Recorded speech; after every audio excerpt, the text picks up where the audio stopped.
Good day, YouTube, and especially good day to all the tool heads out there in the world. Today is April 1st.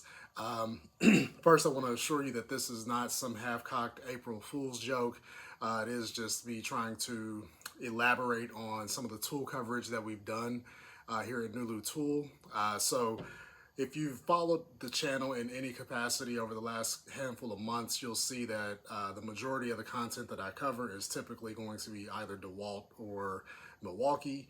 So I wanted to get in and give some kind of across the board updates on some of the things that I've seen on various Reddit threads, social media accounts of the tool companies, as well as just general social media accounts from some of the other manufacturers out there in the tool world, such as we're going to cover Bosch, a little bit of Makita, Metabo HPT, Hilti, and then we do have a little bit of DeWalt and Milwaukee news to cover as well. All right, so with that, we'll go ahead and get into it.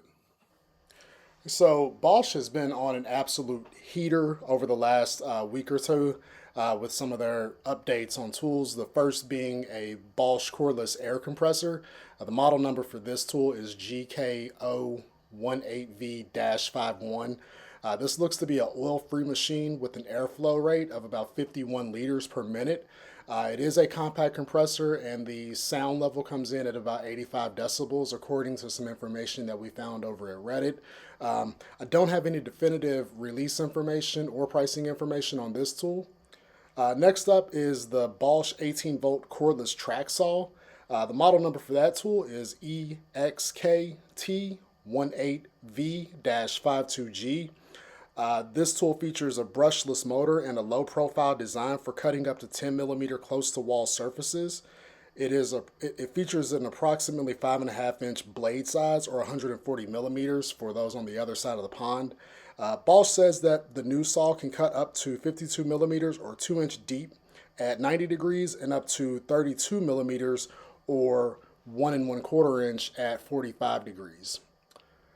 They also have a brand new sliding table saw, which is part of the Bosch Expert series.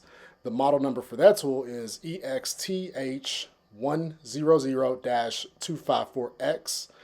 This tool is expected to feature corded AC power. So it is a job site / portable table saw with a 10-inch blade. This tool looks to be somewhat of a first of its kind in the industry. I know that Festool does make a portable sliding table saw, but it is a battery powered table saw. This one looks to be the first of its kind as far as being a job site and portable, but yet still corded table saw. Next up, we've got some new releases or new release information from DeWalt. Last week at the JLC Live event in Providence, Rhode Island, DeWalt officially premiered a handful of new tools. We actually covered some of them in a couple of videos from the week prior, specifically the 2 new orbital sanders as well as the 2 new oscillating multi-tools. However, we did not get to cover the new 20-volt cordless XR track saw that looks to be imminent. The model number for the new track saw is DCS525. DeWalt did not put out very many specifics about the all-new track saw, so we don't have definitive data on the blade size, the pricing, or an ETA, but we were definitely able to see enough to be excited about it. The DCB525 track saw, on the guide rail, you get a maximum cutting depth of 1 7/8 inches at 90 degrees and 1 1/8 inches at 45 degrees. The track saw features a maximum plunge depth of 2 1/8 inches. There are also 4 new tracks coming soon in 38 inches, 46 inches, 59 inches, and 102 inch variations. DeWalt did say in one of their social media comments that the track saw, that the existing FlexVolt track saw, it will be compatible with the new tracks. However, I wasn't sure if the new track saw will be compatible with the older tracks specifically. So we'll figure out some new information or figure out more information, and once we get that updated, we'll probably cover this tool in much deeper capacity once it's closer to market. DeWalt also announced an all-new 18-gauge brad nailer. It's set to launch later this month. The model number is DCN210. The DeWalt 18 gauge brad nailer drives 18 gauge brad nails from 5/8 of an inch to 2 1/4 of an inch, making it ideal for fastening decorative molding, casing, kitchen crown, and shoe molding. The new brad nailer features a micro nose, which improves the line of sight and the accuracy of nail placement in comparison to the DeWalt DC608, which is the previous generation model. Metabo HPT has a new 10-inch sliding dual bevel miter saw, which is available to order over at acmetools.com right now, and it looks like it is estimated to arrive around the middle of this month. This is a corded option with a powerful 15 amp motor with a no load speed of 4,500 RPM. It has a miter range of 50 degrees left and right. It also features a 9-stop miter detent. It features a zero clearance design, which allows for placement against the wall. Lastly, it is hitting the market at a very reasonable price point of $359. Circling back to newly announced table saws, it looks like Hilti is throwing their name in the hat with their new SCT 60-22 table saw. According to Hilti, it has the capacity to rip like a 15 amp corded saw, but has the ability to move wherever the job takes you.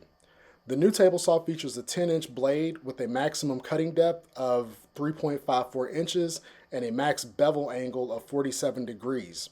At 45 degrees, you can cut at a 2 3/8 inch depth, and you will also have the option to cart it around on a wheel and trolley. This saw looks to be available now at a price point of $999. In Makita news, I first laid eyes on the new Makita 16 gauge rebar tying tool at World of Concrete 2025. It seems as though Makita is finally ready to officially launch this tool, according to some chatter in various Reddit threads.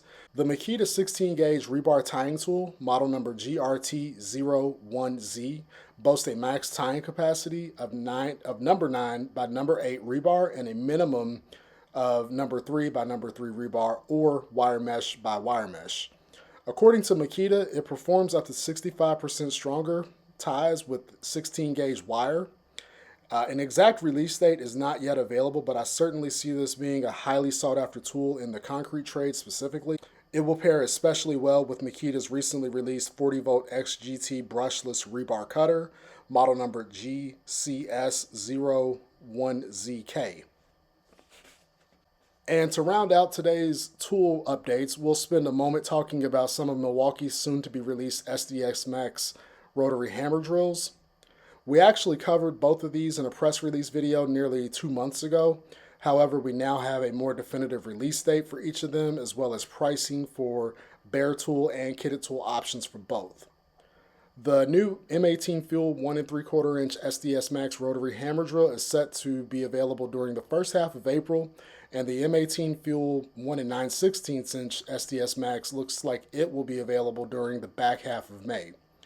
The 1 3/4 inch SDS Max will retail for $1,199. It will come kitted with 2 forged 12.0 battery packs, a rapid charger, as well as a carrying case. The model number is 2918-22HD. The bare tool option will retail for $849, and the model number for that one is 2918.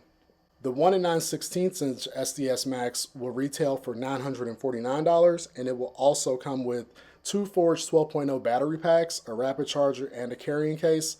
The model number is 2917-22HD. And the bare tool option will retail for $599.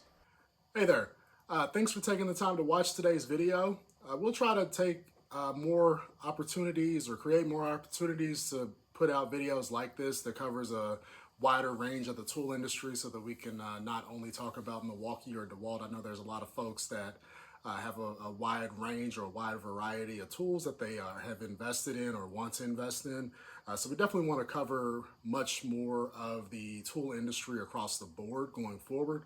So I'd like to start putting these videos out at least twice a month, maybe even more frequently, just depending on the frequency in which tool news comes out. We're kind of hamstrung to what they put out as far as what we're able to cover. But it does seem like now that we're right into the teeth of the spring season and getting into the summer season, I would imagine that there will be a lot more tool news much more frequently than what it has been kind of leading up to these months. So look forward to more of these videos, and we'll catch you on the next one.